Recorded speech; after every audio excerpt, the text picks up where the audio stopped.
श्री स्वामी समर्थ. आज आपण पाहणार आहोत श्री स्वामी चरित्र सारामृत पारायण पद्धती.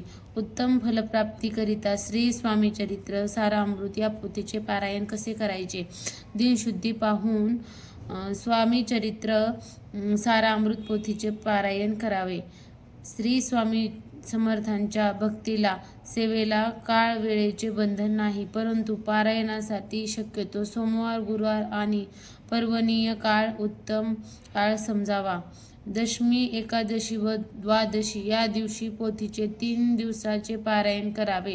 प्रत्येक दिवशी पोथीला क्रमाने 7 अध्याय वाचावे. ज्यांना शक्य असेल त्यांनी एका बैठकीत संपूर्ण पोथीचे वाचन करावे. याप्रमाणे आपली श्रद्धा, भक्ती तसेच इच्छेनुसार श्री स्वामी चरित्र सारामृत पोथीचे 3, 7, 11 व 21 अशी पारायणे करावीत. सकाळी स्नानानंतर नित्याची देवपूजा करून भोजनापूर्वी पारायण करावे. त्यासाठी वेळ निश्चित केल्यास उत्तम. स्नानानंतर शुद्ध वस्त्रे नेसून मस्तकी गंधक लावावे.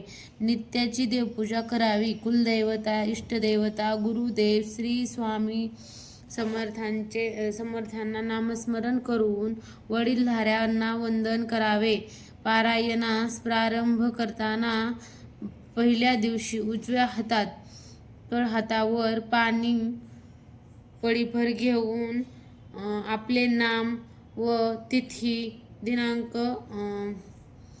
याचा उल्लेख करून आपण कोणत्या हेतूसाठी, उद्देशाने व प्राप्तीसाठी हे पारायण करत आहोत ते सांगावे. अर्थात पारायणाचा संकल्प करावा आणि आपला उद्देश सफल व्हावा म्हणून श्री स्वामी समर्थाचरणी प्रार्थना करावी. ते पाणी ताम्हणात सोडावे.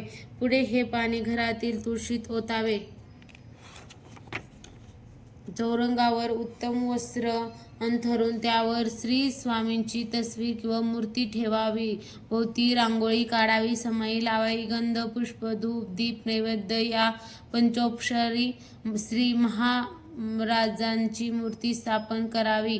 गंधाक्षदा व पुष्प वाहून पोथीची पूजा करावी. आसनावर बसून श्री महाराजांना व पोथीला वंदन करून तसेच अध्यायाचा अर्थ नीट समजून घेत शांतपणे वाचन करावे.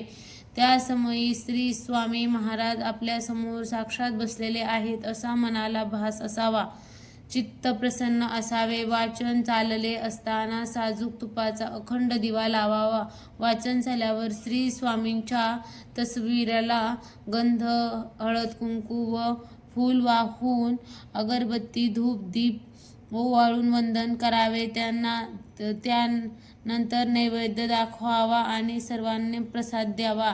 श्री स्वामी चरित्र सारामृत पोथीच्या पारायणाची सांगता करताना ब्राह्मणांना व ब्राह्मण दाम्पत्यांना भोजन, वस्त्र व दक्षिणा देऊन सन्मान करावा व संतुष्ट करावे.